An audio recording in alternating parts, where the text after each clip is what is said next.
My name is Jerry Ferguson, and I will be your instructor for the next 5 weeks as we talk about a classical business topic of strategic planning.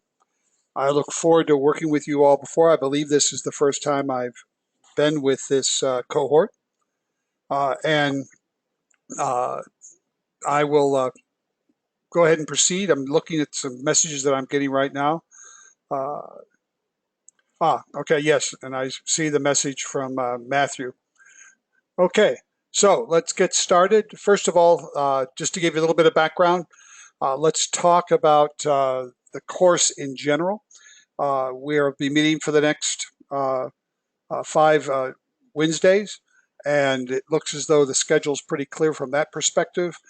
You'll find in the classroom, matter of fact, why don't I just minimize this and let's just look at that together.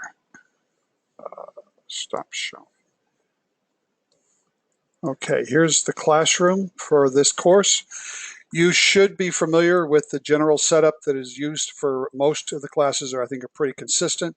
If you noticed, I've got a number of announcements here which do include a rather lengthy explanation of my background. I do that so that you have some flavor for where I come from. As with yourselves, the vast majority just won't fit on a concise statement like this. I've been in business since the early 1970s, and I have spent the last 20 years either as a chief operating officer or president or CEO of major public and private organizations ranging from $30 million in sales to $3 billion in sales. So that's my general background. I've spent the first 15, 20 years of my career in sales and administration, up to and including a senior vice president of sales and marketing worldwide for the 5th largest injection molding company in the world. And then I was approached by, at the time, a board of directors who asked me to try my hand at operations, and their justification was they wanted me to live up to the promises I'd written with my mouth as a head of sales and see if I could run operations. And as I did that, I learned that that's where my passion was. So I've spent the last 25 years as a uh, operations type person in either manufacturing or in services, and dealing primarily as a president CEO. So that's a little bit about my background. You will find in the discussion forums, we have a general discussion area. If you have questions anytime during the course, and you can either contact me by email or you can use the open discussion forum either for the week or for the course up here to post any general comments that you'd like to make that would be open to the entire class. The class runs from Wednesday through Tuesday, and that means that all of your homework assignments are due by midnight on Tuesday, and so are your discussion forum posts due by that period of time. Earlier deadlines are posted accordingly, but the end of the week ends on Tuesday night at midnight. So I start grading usually before class meets on Wednesday. You will have all of my grading for submitted work for the prior week. And I do that so that we can start out the week fresh with any questions you may have based on my feedback. The requirement is that you post your answer to the forums by the deadline, and that you post at least 2 peer messages within each discussion forum in the peers posts. That's the minimum requirement for the discussion forum. Much of the work that's done in the course as far as homework is team type assignments, building toward a team presentation that you'll make in the week 5 class. So again, that gives you a real down and dirty. If for some reason you're going to miss the class live lecture, drop me an email so that I can note that you've been excused and tell me the reason why you're going to miss the class, and then you'll still be marked as absent but excused. If I hear nothing from you, then I'll be marking you as absent unexcused. So before I go on any further, does anyone have any questions so far about any of the general background that I've offered for the class?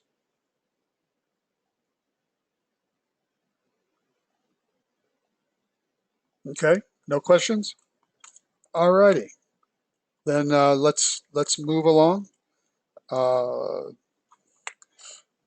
Close this down and get us back into the PowerPoint. The way I like to run the class is I will be asking questions throughout the course, and I'm doing that primarily to try and get a dialogue going. I'd much rather have you all involved in the discussion and asking questions about anything I say or that you had in your reading, so that we can have a proactive discussion rather than just me autocratically making comments. So please feel free to jump in or raise a question. If it's something we're going to cover further in the course, I may ask you to hold your question, but for the most part, the microphones can be open, and I just encourage you to jump in when you can. Okay, so although the course title is pretty specific, let's just look at what are the objectives that we're going to try to reach over the next 5 years. We want to be able to describe the value of strategic planning for bringing about organizational change. And strategic planning can be used for many purposes, but when you get to the bottom line, in most cases, whether it's to improve the operation of the business or to do things differently, it normally involves some type of a change in the operation. We want to understand strategic planning concepts and the various kinds of models that are used by organizations.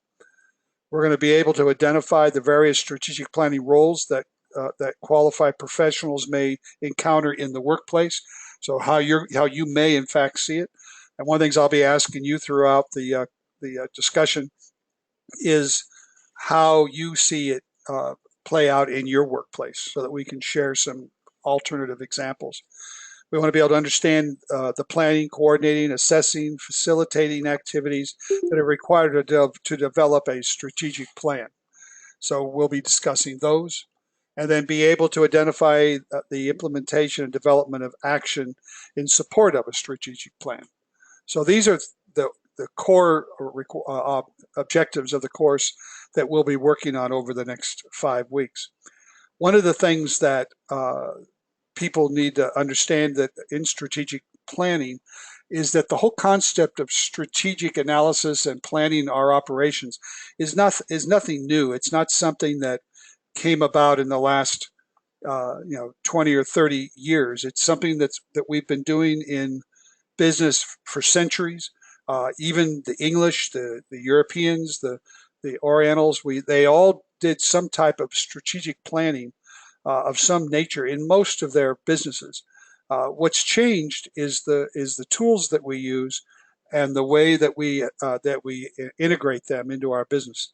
One of the biggest changes that I've seen in my career, which spans approaching 50 years, is that when I started out in business in the early 1970s, companies did a very structured strategic plan. They usually did it once a year. It was normally done in the last quarter before their fiscal year, such as the September, October, November, December timeframe, if it was a January 1st annual year.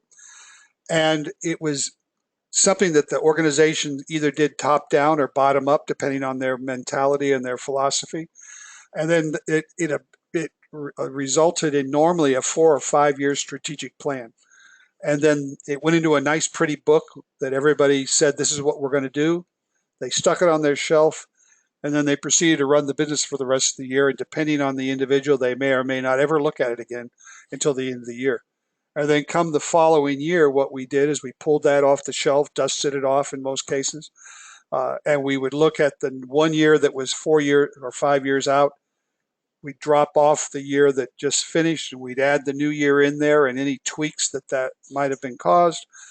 And we might evaluate our performance relative to what was predicted in the strategic plan.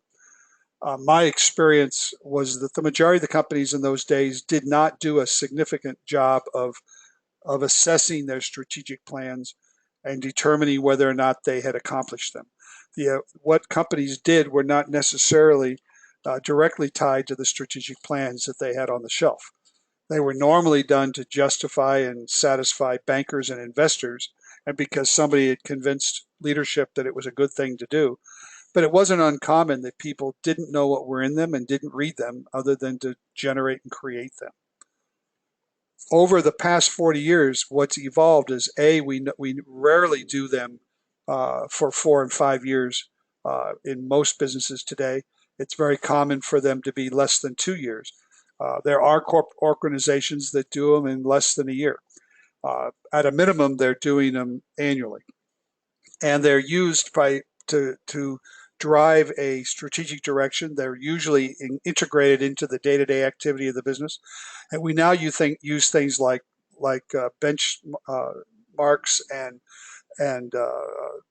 indicators and tracking reports and so forth that track the performance that was anticipated was going to happen through that strategic plan, kind of applying the project management techniques that you studied about in your project management course earlier in this program. And so that transition has occurred over the last 40 years. One of my first jobs after I reached into a management level about 1980 is I was assigned to a company that purchased a wholly owned organization in Japan, and I spent 4 years in Japan transitioning that company into an American ownership model. And what I found is that company had existed for 400 years, and they had a 100-year-old strategic plan. So strategic planning, even today, can have a significantly different outlook depending on the culture that you're in. And the things that we take for granted here in the United States as being a strategic approach to planning businesses is not necessarily what you'll find in other geographic locations and cultures. And so that's another thing that we, as we've become globalized, need to understand and realize. And so all I'm trying to do is give you a flavor for some of the radical changes that I've seen over the last 40 years. Basically, the area has been of the most significant differences has been the amount of lead time and time that it covers, the actual ability to tie the strategic plans to the day-to-day operations of the business, and to actually track and reward executives based on the accomplishments stated in the strategic plan. All of that has evolved over the last 40 years here, at least in the United States. Before I move on, does any of you have background or experience similar to my own where you might have seen some transitions in strategic planning over the last number of years that you'd like to share about? Anyone? I mainly had a question, sir. Sure, go ahead.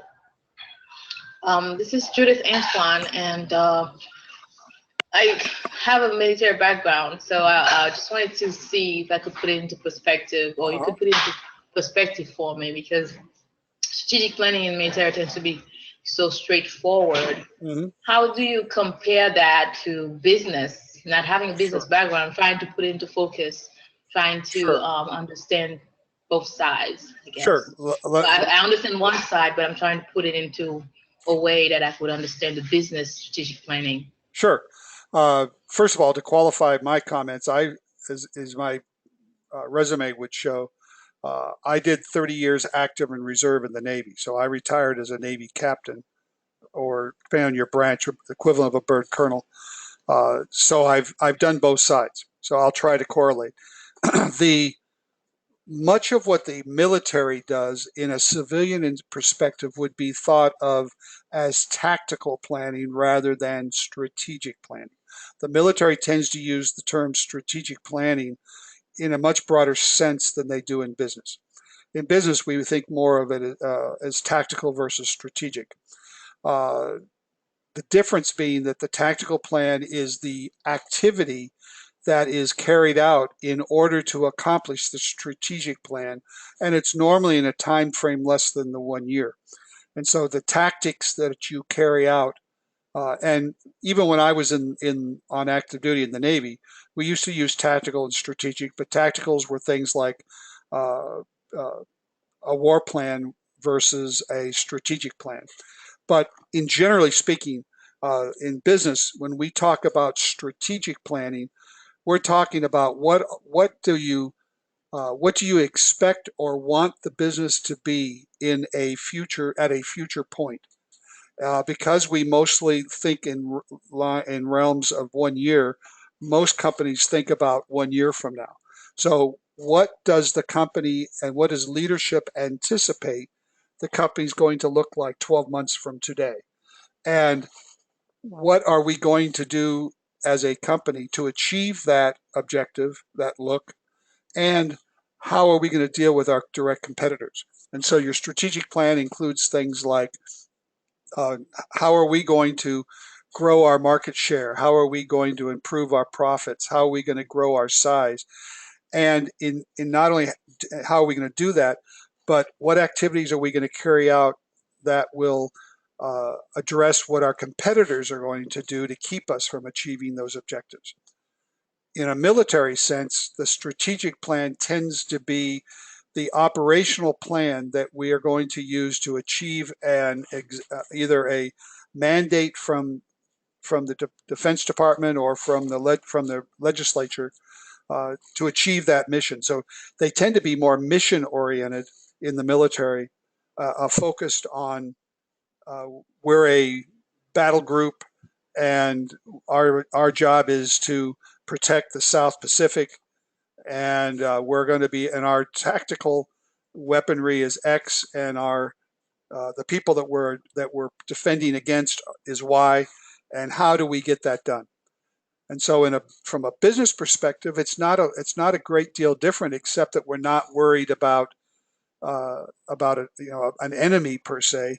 It's more about how do we get the acceptable rewards for our investors? How do we live up to the vision and mission statement of our company? So that's a lot of words, but does that help to clarify the parity? Yes, sir, it did. Thank you so much. Okay, so they really have a lot of similarities between a military and a civilian. The biggest probably difference is that the civilian perspective is going to look at the whole nuances of the business. They're going to look at capital investment. They're going to be looking at return on investment. They're going to be looking at what technology are we going to implement this year or over in the future?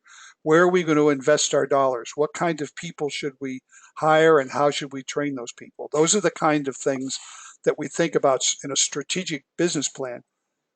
Those things are often addressed in a strategic military plan, but usually a strategic military plan makes some assumptions that we don't make in business as far as our people and their skill sets. Okay, any other questions anyone have on the general outlook or want to share how their company or their organization utilizes strategic planning?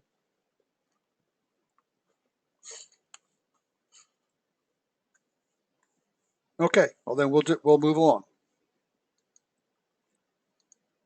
Additional objectives demonstrate the ability to integrate organizational improvement projects such as your MVP with strategic priorities and other planning activities. So for example, you're working on an MVP with a company or entity to make improvements for the purpose of this degree, but you're not the only objective that organization has.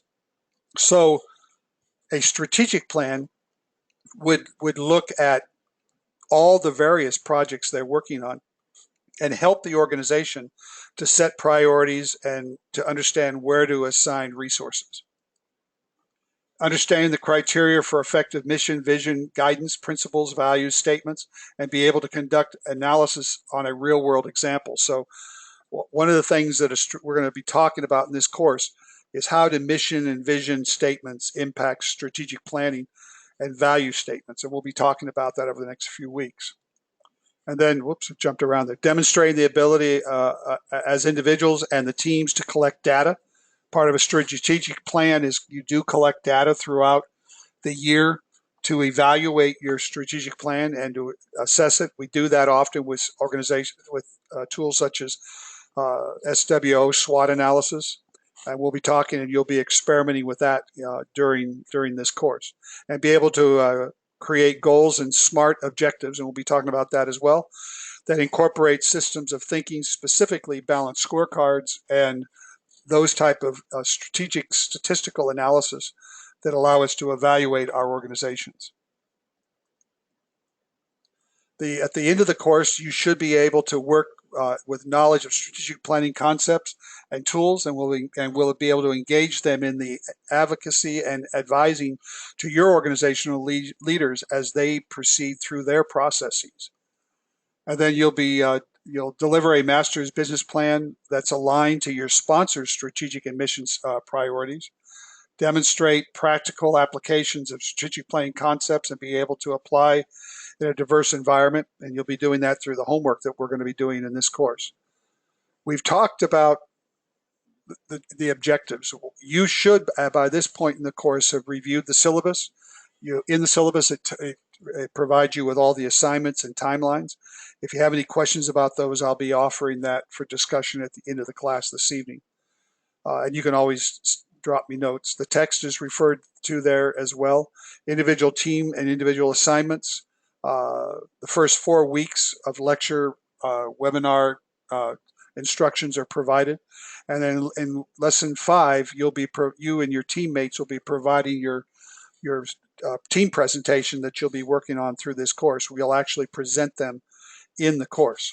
You've now, as a team, completed the first bracket of the courses for the degree program. And let me just stop for a second and let's go back to the classroom. And what I try to do is make sure that each of you has a working knowledge of how all of this material fits together. So let's go back, and I'm pulling up.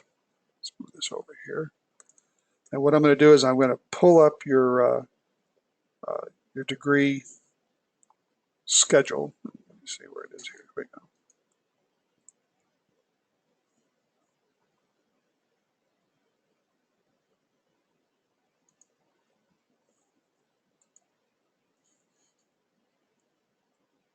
Okay, and here's the schedule that you all have been working on, and you just completed with your last course on performance-based management. You completed what we call semester 1. These are the core introductory courses that help you to get started with your project and understand project management. You're now starting section 2 with this course, and with this in your follow-up course, which is back with your lead professor. You'll be getting into the core of getting your MVP started. The purpose of this course is to help you focus on how you look at the topic that you're planning to research with your sponsor, and understand how to tie their strategic intent to your project. So each of you are a member of a team that's come up with a concept that you're going to look at where you believe you can improve the process for your sponsor. And that's great. And then the fact that you've identified that and you're pretty far down to the point of defining it and so forth. But what's important is that you need to understand how your sponsor looks at the world, so that when you design that MVP, you can be sure that the intention you're taking and the objectives you're setting in your project are coherent with the organization's current mission, vision, and goals objectives, so that you're not coming up with a solution that's in conflict with the organization's already existing goals and objectives. So that's why you take this course here prior to your getting really deep into your project in your 6th course. You'll then be following in section 2 with benchmarking and process analysis. Benchmarking is a tandem course that ties very nicely into this strategic planning, because benchmarking is one of the major tools that we use in strategic planning.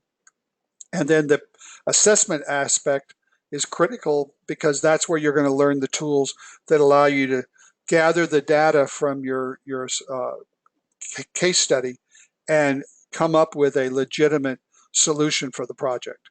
So I often find that helping students to understand how these courses fit together and what this semester two's goals and objectives are often helps you to understand and crystallize why you're taking a course in strategic planning at this point in the program.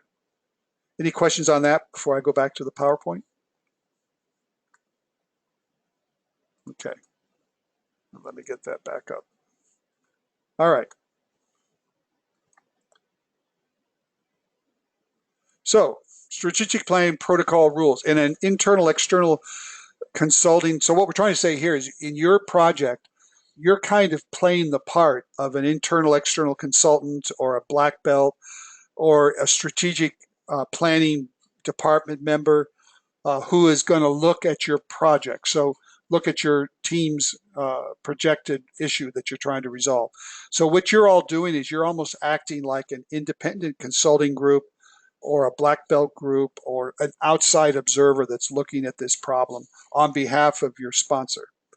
In so doing that, you're going to be redesigning or redefining the enterprise level strategic planning processes and approaches. So you're going to be looking at how they do things, and the approach you're going to follow is you're going to be using some of the project management skills that you learned in your earlier course about current and future state analysis and laying out what the current state of the organization is versus the intended future state.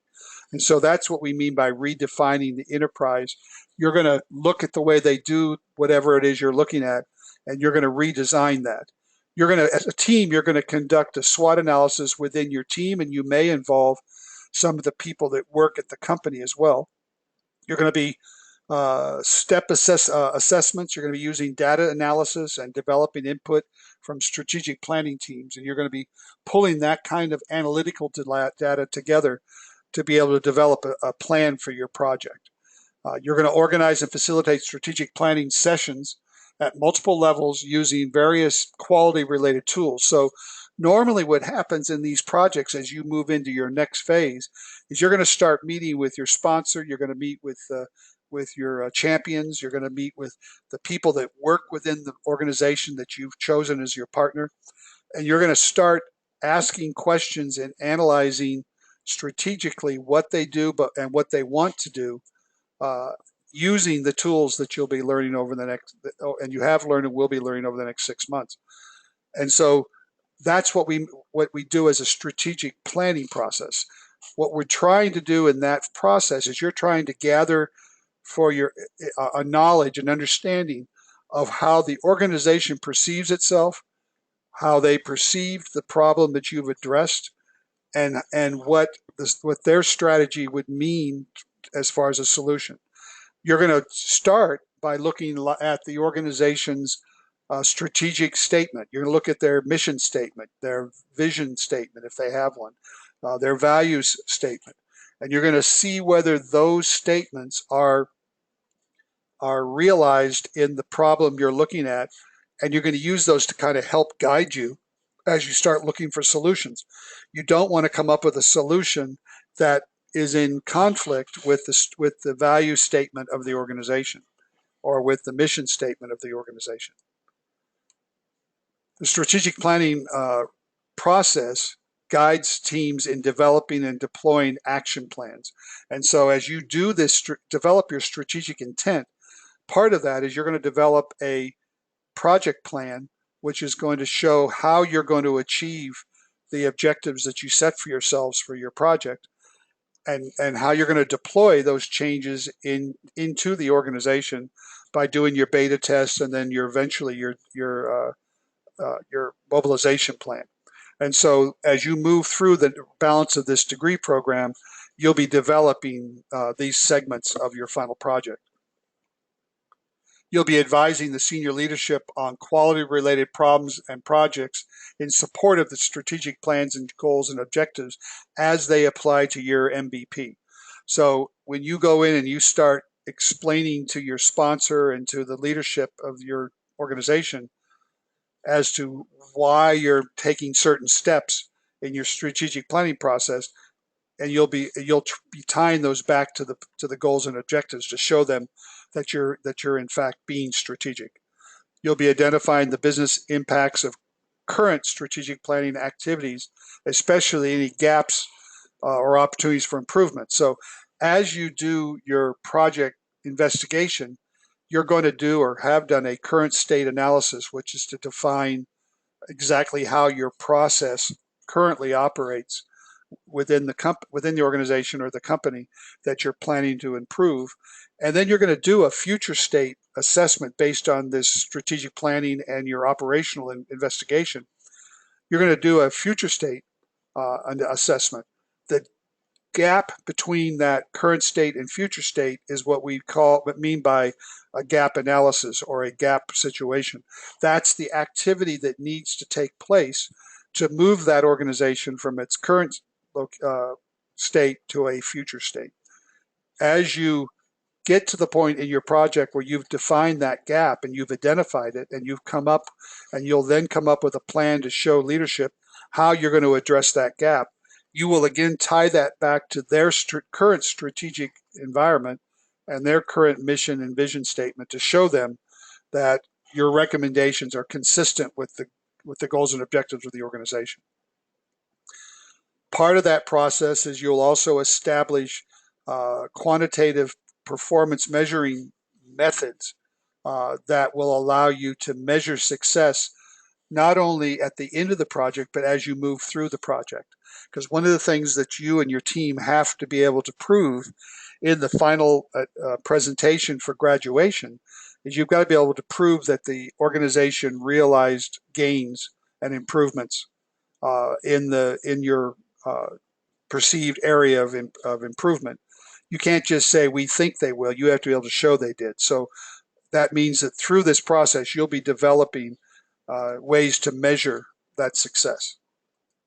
And selecting, hiring, managing external consultants who will assist in strategic planning.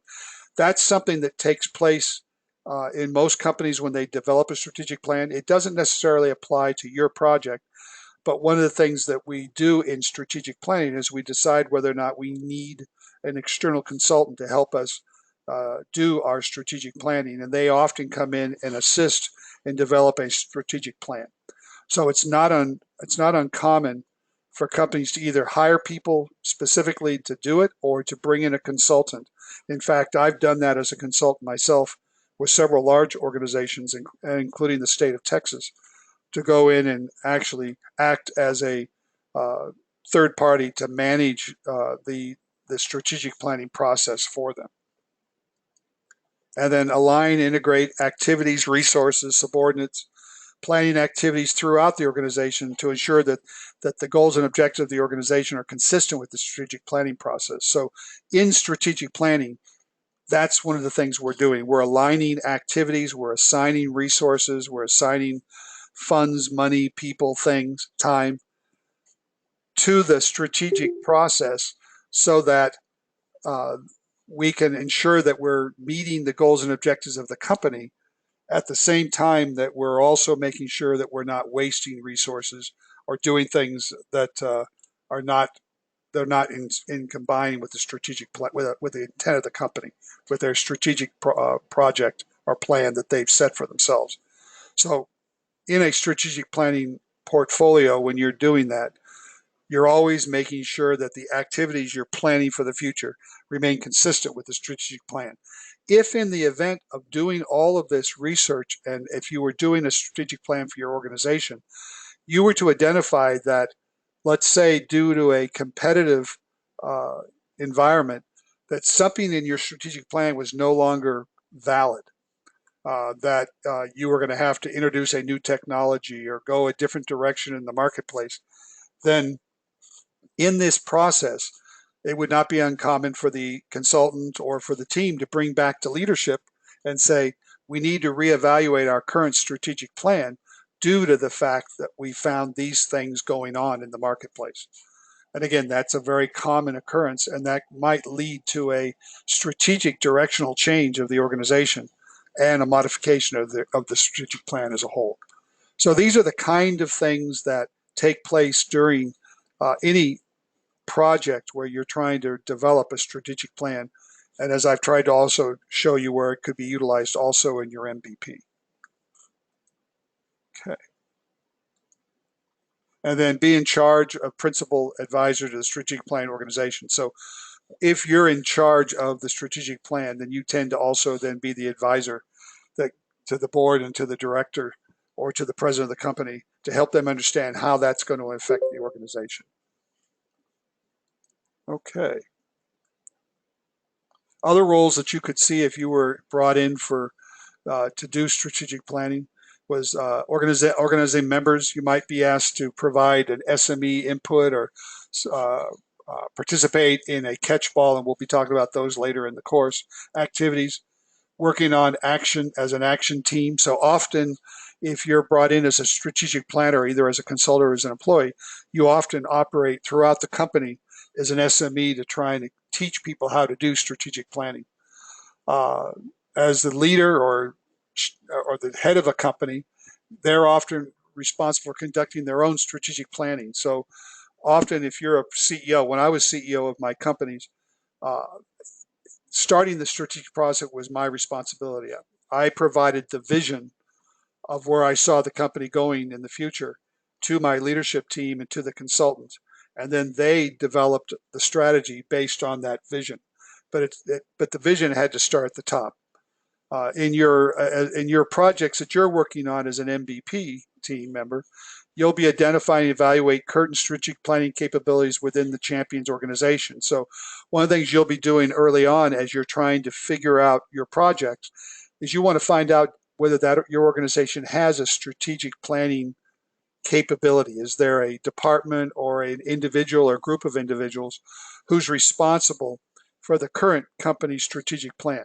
The reason you want to know that is because they become a sounding board that you can go talk to as you're coming up with the solutions for your MVP to ensure that you're consistent with what they have envisioned for the organization. You can determine linkage between your MVP and the current strategic plan and establish linkages between the intended champions objectives for your project and for the organization as a whole. And the reason why that's critical, especially in the beginning of your project, is you don't want to get to the end of this project and then have somebody say, well, you came up with a great idea and you accomplished your intent, but we can't use it because it's not consistent with where we're heading as a company. So that's the reason why you want to do this kind of legwork in the beginning.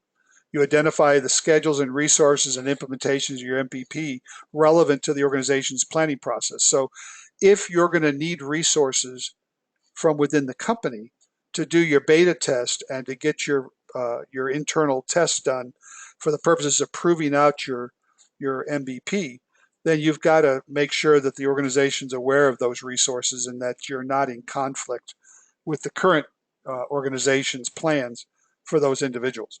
Because keep in mind, to be successful in your MVP at the end of graduation, you have to actually implement your proposed changes in at least a beta test. You do not have to implement it within the entire organization, but you do have to do a beta test of your proposal so that you can take measurements and validate whether or not you were successful in your accomplishment. And so that may require resources. And the purpose of this step is just to ensure that if resources are required, that they understand what they are and will make them available. Determine casual factors for your MVP that may relate to the strategic planning deficiencies. So all that means is if in the process of you're doing your MVP, you've identified that they have some strategic deficiencies, then you need to be able to have some kind of a feedback mechanism that you can provide that to your sponsor so that they can take action. Employ consulting and facilitating skills. You'll be acting as a consultant or a facilitator to your sponsor, and so therefore you need to be practicing those skills sets as you move through this project, and you'll get better over time if you've not had that experience. Okay, before I move on, any questions about this concept of what is strategic planning and how does that tie to your project?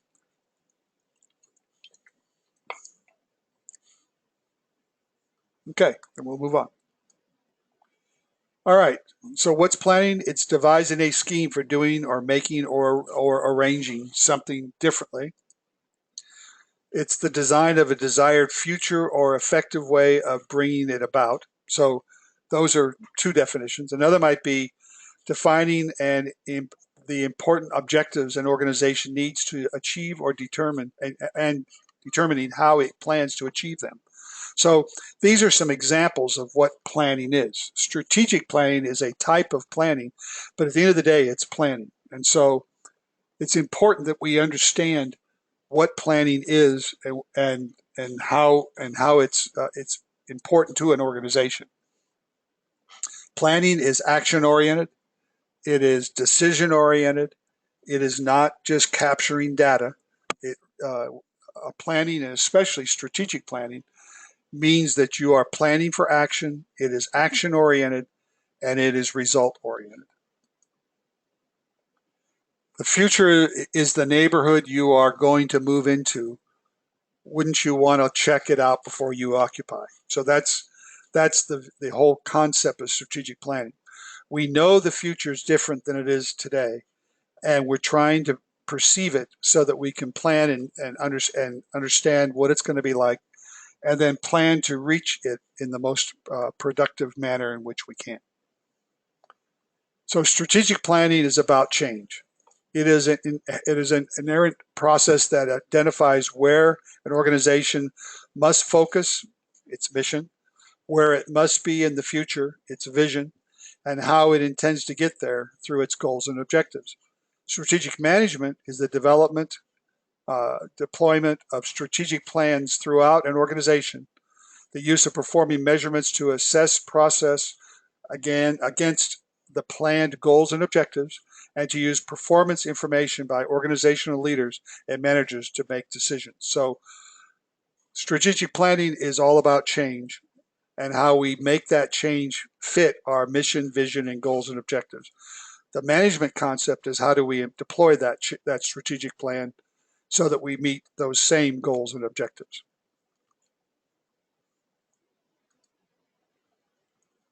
Strategic planning is both a process and an output. So it's an output of the strategic planning process, but it's also a input to what the company's going to do going forward. So if you notice here, we are talking about a closed loop environment that feeds on itself, that fine tunes your strategic plan over time. So we plan, which then creates a strategic plan, which then becomes an operational or implementation plan, which then is hopefully reaches success and evolves the organization or changes the organization, which then leads us to discover more about ourselves and our marketplace, which then has a return to implement and change the plan in the future. So it's a process as well as an output and an input to the decision-making process of the organization.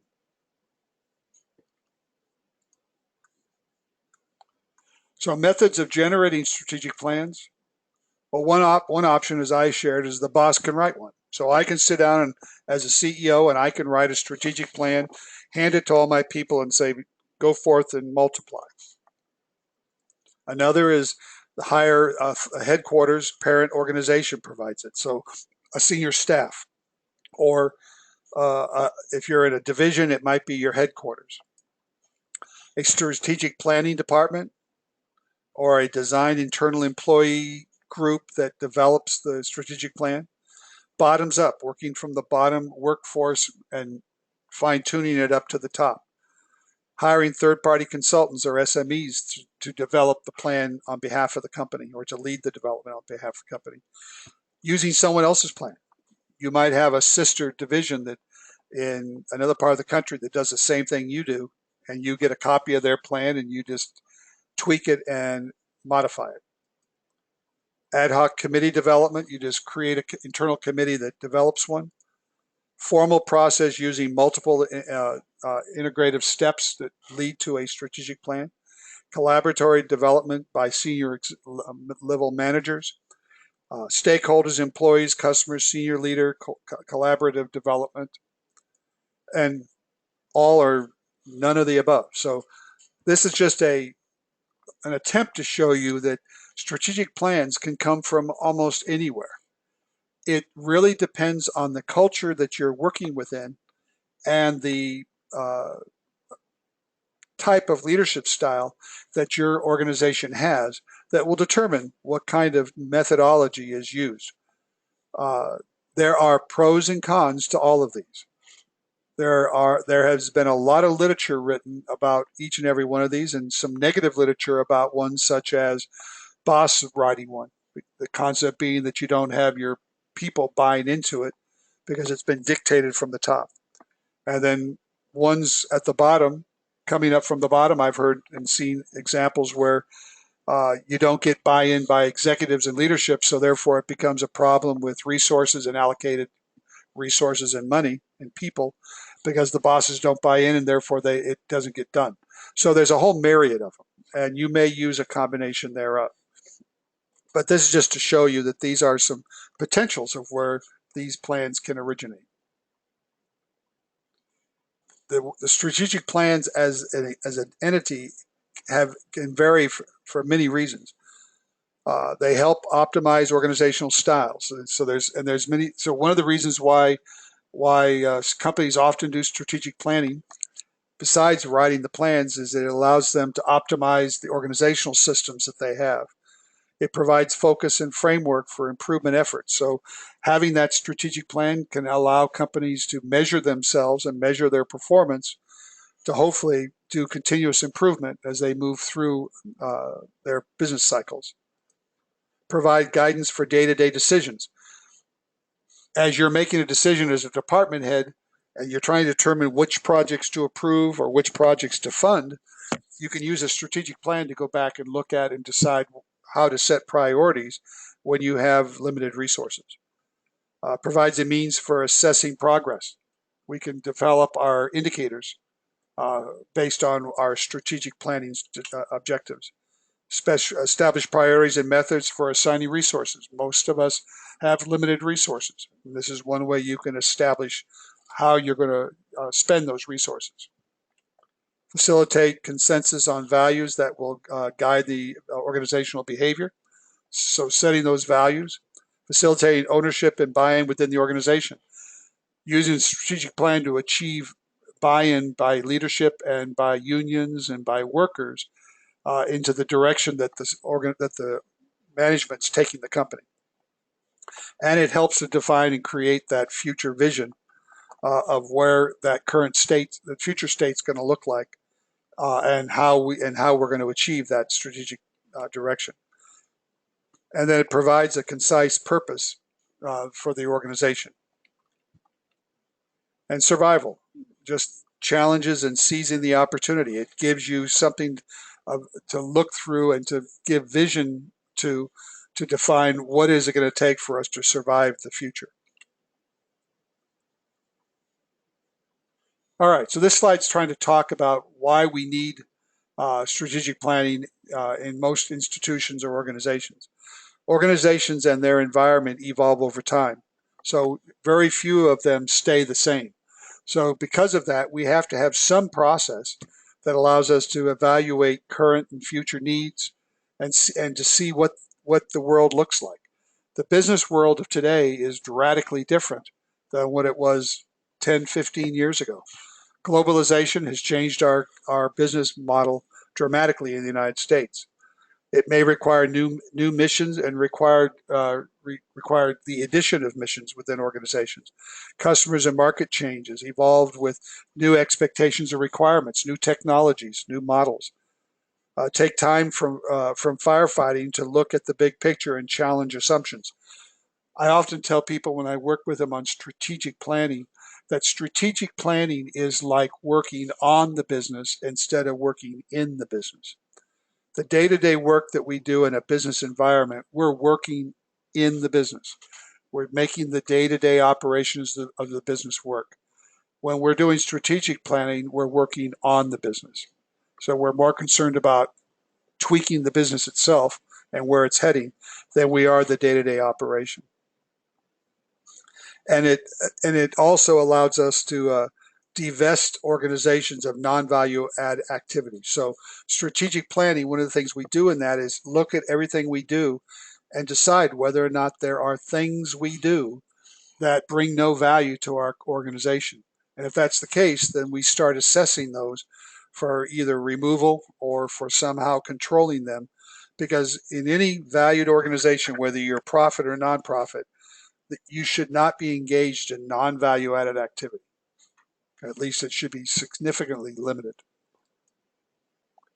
Change is an organization's greatest challenge and main reason for strategic planning. So the reason we're doing it is because we're involved in change. It can't be avoided. And that means that we end up having to refresh our mission and vision statements. We have to update structures and procedures, maximize the use of our human resources and how to reestablish them, seizing customers and market opportunities. Because of all the changing that takes place in the marketplace, the customers we do business today may not be the same customers we're going to be with tomorrow. Improving processes and process services and continuous improvement mentality and adapting environmental learning. There's become more and more pressure on businesses to be environmentally friendly and balanced. And so that kind of change is happening rapidly. And that's areas where strategic planning can help us to deal with them.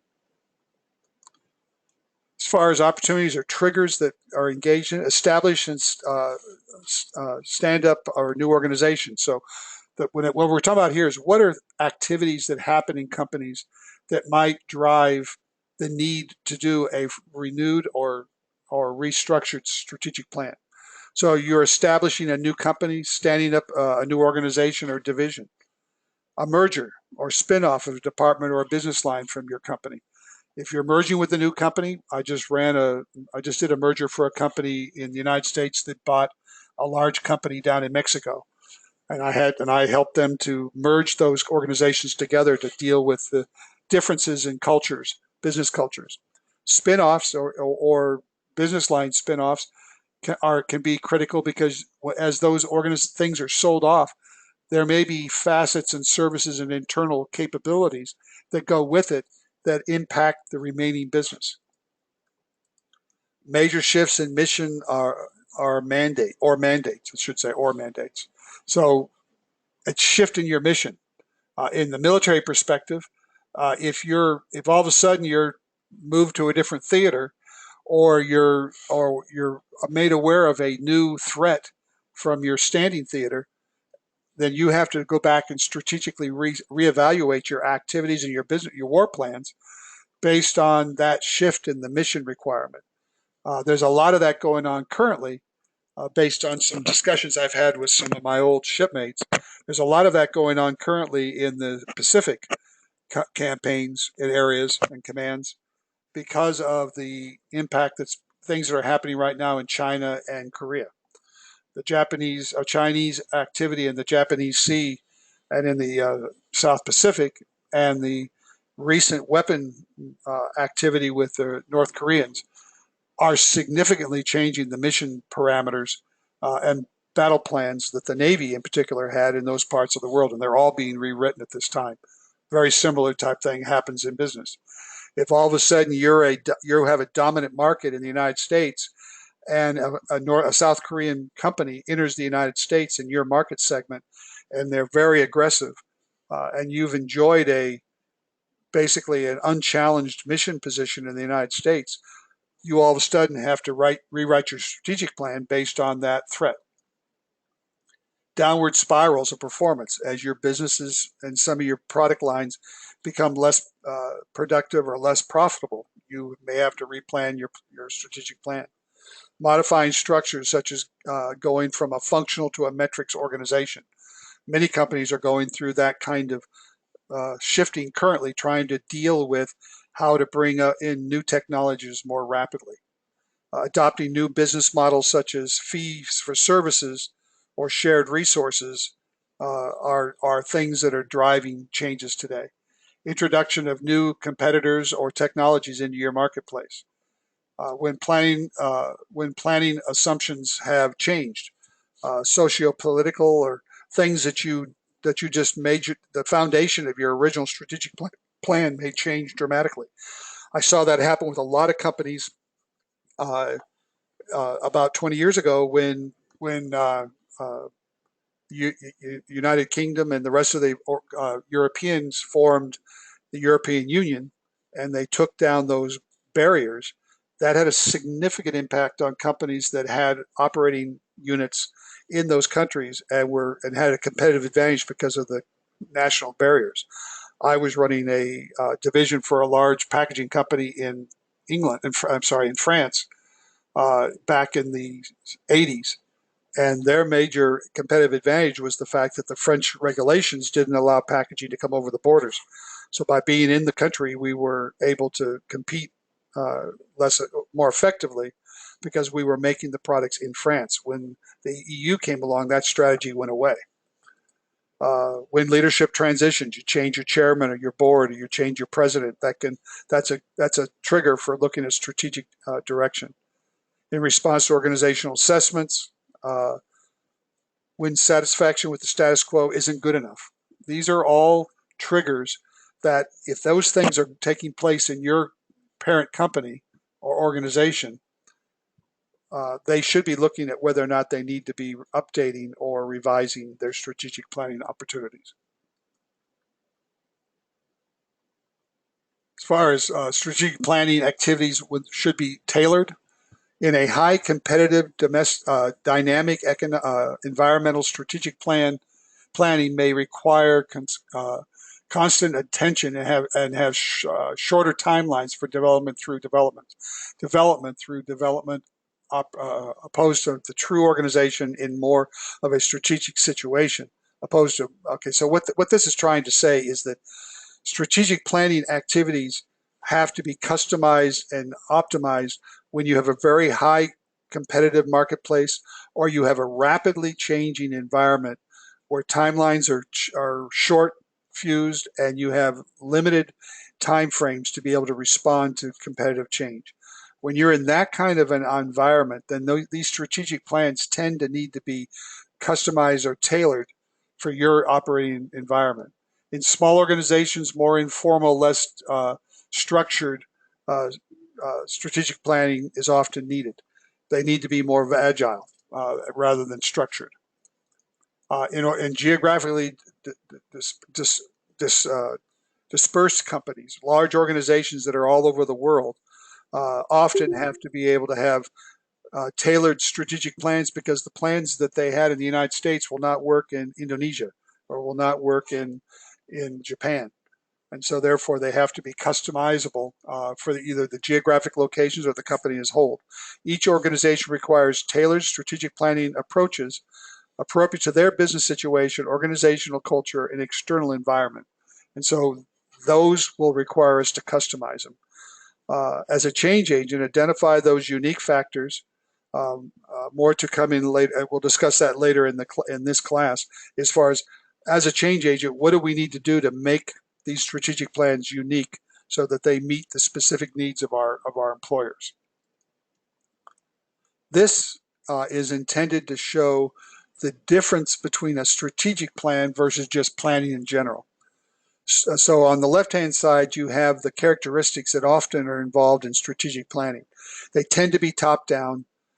They creates an ideal future, systematic view, subject to adaptation and learning, focused on optimization of the whole, emphasizes the process, interactive and participative.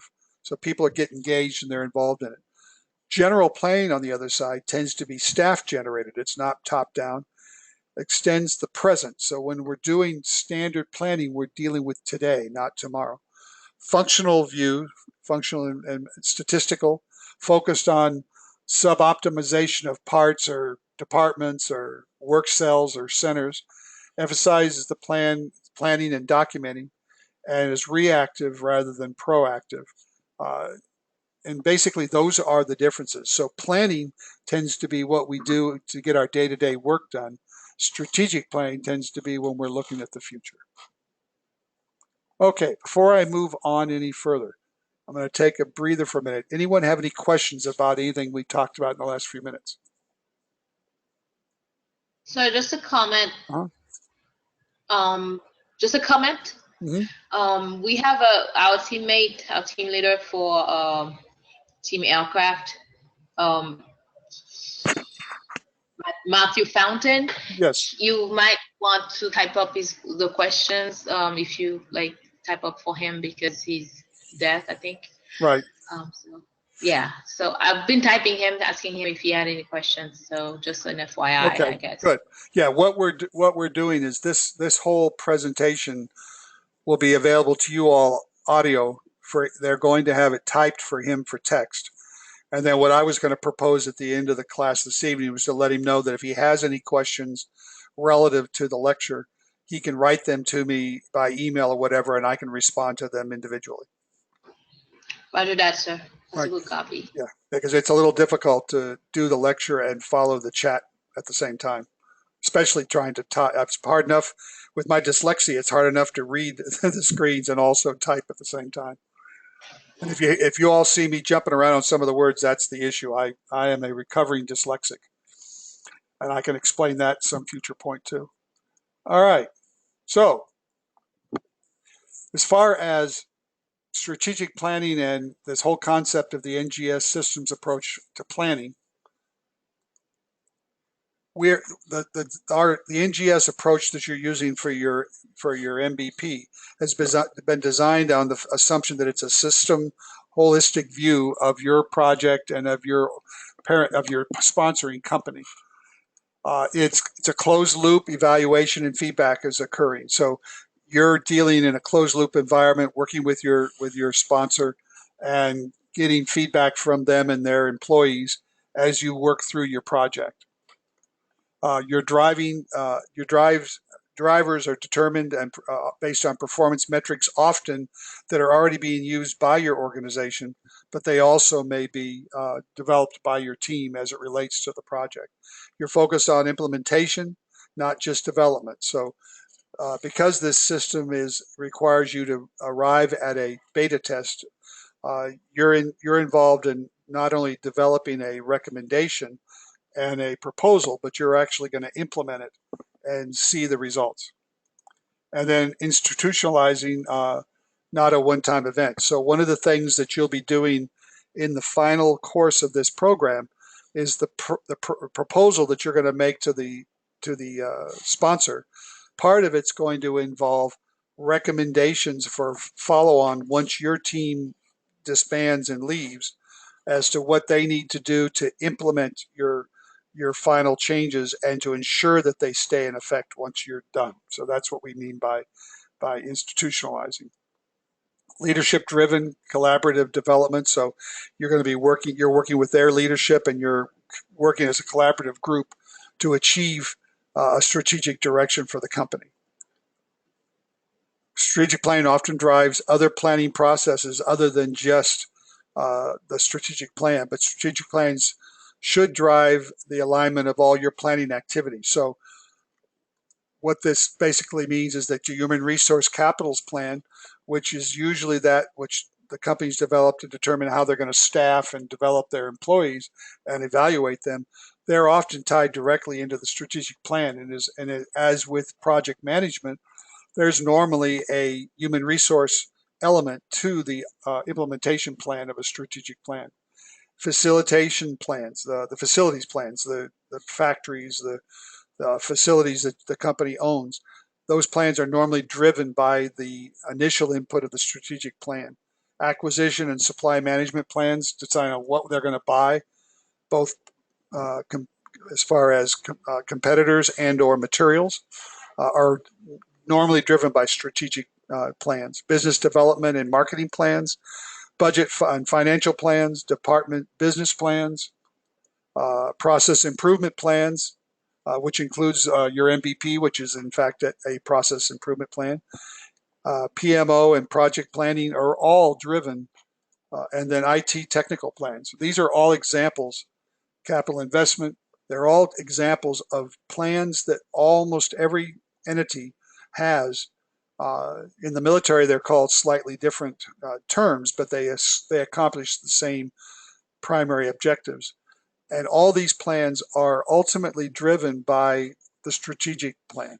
So without the strategic plan, if you're trying to run your company with these subsequent lower level plans, activity plans, and you don't have a strategic plan to drive them, what you end up with is discontinuity between these plans, because you'll have people developing a financial budget with no idea where operations is heading and what kind of funding they're going to need to get there. And you'll have purchasing out, buying raw supplies and building and developing vendors, but they're not developing new vendors that have the capabilities for the new technologies that you're planning to launch in 3 or 4 years, because it takes time to develop those kind of vendors. Without a strategic plan, then that kind of activity doesn't take place. So what you end up with is a status quo or lame duck planning process that just makes the company do the same thing they've always done, because they don't have a strategic direction. So if you're working in a company that lacks the strategic plan and only has these lower level plans, you're working for a company that is not planning for the future. Okay, any questions or comments? Okay, so this graph just attempts to show you what all of those kind of words we're trying to say. And what they're basically saying is this arrow represents strategic planning as a whole, the current to the future state. And then these are all the factors that we were just talking about in a simplistic way. And they all interact and work together to move the company toward that future opportunity, and they all feed upon each other. And so it's a coherent, cohesive approach to a planning model. This chart is trying to share that strategic planning is a holistic systems approach. And these dots in the graph represent, in this dome, represent each of those little types of plans and actions that a company takes. And they're all interrelated, they're all connected. And because they're connected effectively using that strategic approach that the company's developed, in that holistic approach, they have balance and they have strength. And this arch or dome shape, geometric dome shape, is stronger than any of the points in itself. And so that's what this drawing is trying to show you. You remove any one of the parts or break any of the links, and it weakens the structure as a whole, and it could collapse. But as long as they remain linked and together and focused on the strategic intent of the organization, then they do an effective job, and they accomplish the goals and missions of the organization. So strategic planning is focused on enterprise level changes. Strategies must consider systems implementation. So similar to when we design a car, you can build one component part of that car, but if you don't have a holistic approach to the car, the part itself may or may not be effective, because because we're not looking at what the car looks like and how it's gonna function. So if we're looking at building components for a car, we have to strategically look at the total system to ensure that we're implementing a holistic approach. Essential properties of the system are properties of the whole. So we look to see what those properties are, so that we can define how we're going to design that car. When a system is taken apart, it loses its essential properties. So if we start taking this car apart, the remaining components don't function. And we have to understand the system never lies inside. I'm sorry. There's words missing out of that, so we'll just skip it. Somebody left that out. Okay, this is the Baldrige systems model, and one of the things we wanted to show was how strategic planning has become a major part of the way we look at evaluating the effectiveness of companies. The Baldrige Award, which is a competition that occurs annually, and is actually sponsored by a congressional act in 1987. These are the components that are evaluated by the Baldrige Committee when they're trying to pick the company that they're going to award the Baldrige Award to. And if you notice, the number 2 component that they look at is strategic planning. And what they do is they look at both the plan that exists, but more important, they look at the methodology and the protocols that the company uses to achieve at and write those goals.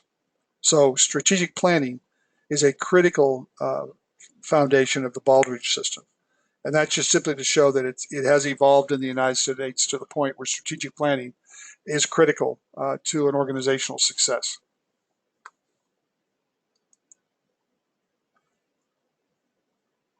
And this is a picture that's out of the Baldrige literature from 2015, and what it's doing is it's very hard to read. It's very focused, fuzzy. But you'll notice here strategic focus. It's similar to the one we just saw. They're just showing it in a slightly different parameter. Leadership, strategic focus, customer focus. So this is where their current model looks like, and this is how they express the same information you just saw on the prior chart. This is a sample of a balanced scorecard. Before I even go any further, have any of you had any experience with balanced scorecards?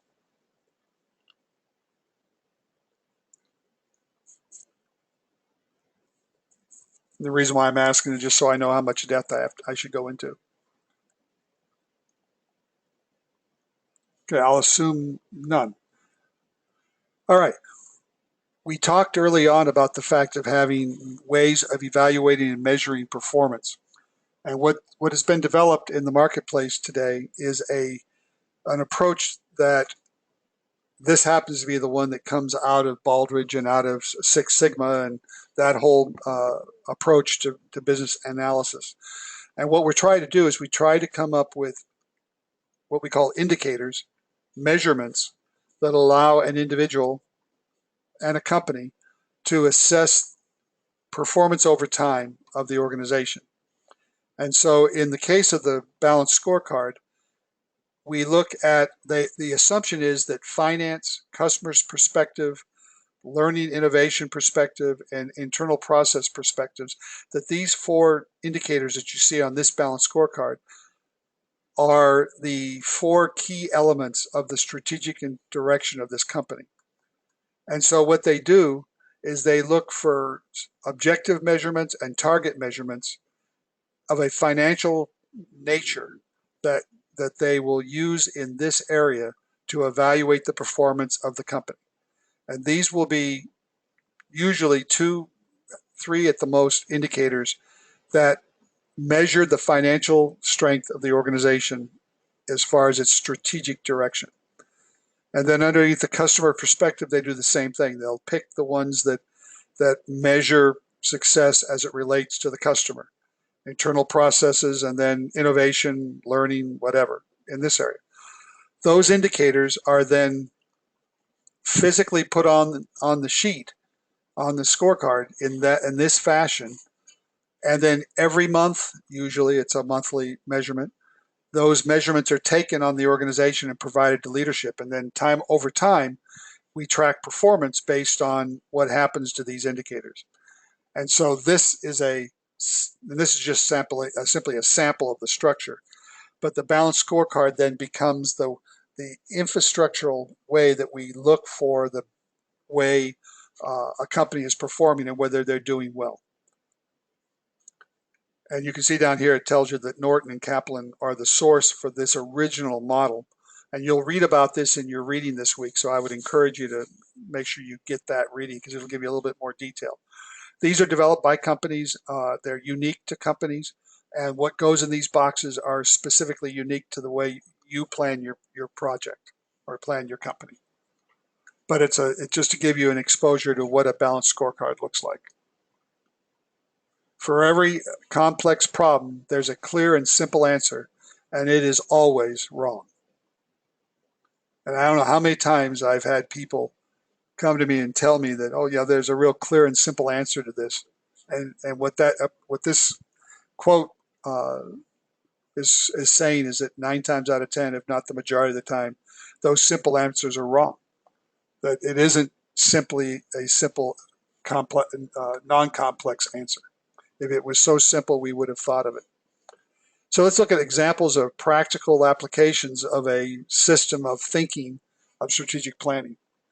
We conduct organizational assessments in all 7 categories of the Baldrige to evaluate current state, strengths, and weaknesses. So one of the things we do from a practical perspective is we look at those categories that we saw before. Let me go back here. Right here, these 7 Baldrige categories is what they're talking about. So what they're saying is we look at those 7 categories and we look for our strengths and weaknesses. When developing strategic goals and objectives, we evaluate their cause and effect impact across the system. So what do the goals and objectives, what causal effect do they have to the system? Leadership teams must come together as a cooperative body for the benefit of the entire system, not only to defend their own interests and departments or turfs.